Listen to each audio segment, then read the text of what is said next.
Ene Nurcan'ın onça din aydın eşlendi. Birinci kellene özüm öğren adamların biri.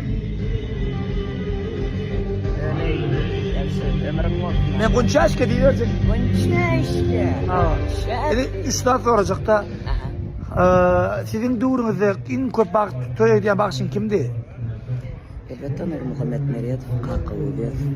Nur Muhammed Kakı Uyuz. Eni soru. Sizin şol döwürler kapıda halkaydım, kapı toyda kim köp tutuluyordu? Halkaydım Atabay Çargılı. Atabay Çargılı köp tutuluyordu. Düşündüm. Şu adam şoň ýoluna gidip aýdynlar.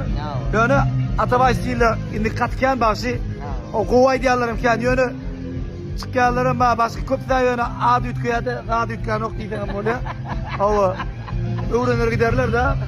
Awa inni sizin döwrüňizde iň ýerse ulan toy näçe towlady? 3-4. 12'den 3'e abiyet bolan ýakşam mı? Akşam. Akşam 3-4. Sizin döwrüňizde iň gowy rew aýdýan kimdi? Repsam döredi.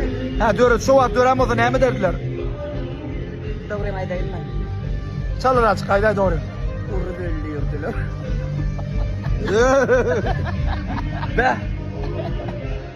Be. İndik doğru.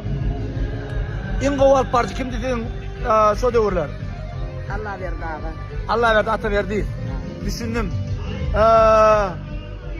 İn gowy reklama neden kimdi?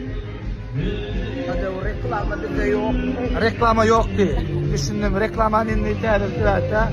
İlk doğru. Şu döwürlerde iň gowy aýdýan gyýdaýmyş kimdi? Özüňden başga. Gyýdaýdym çamda toýu giden okdy. Ha.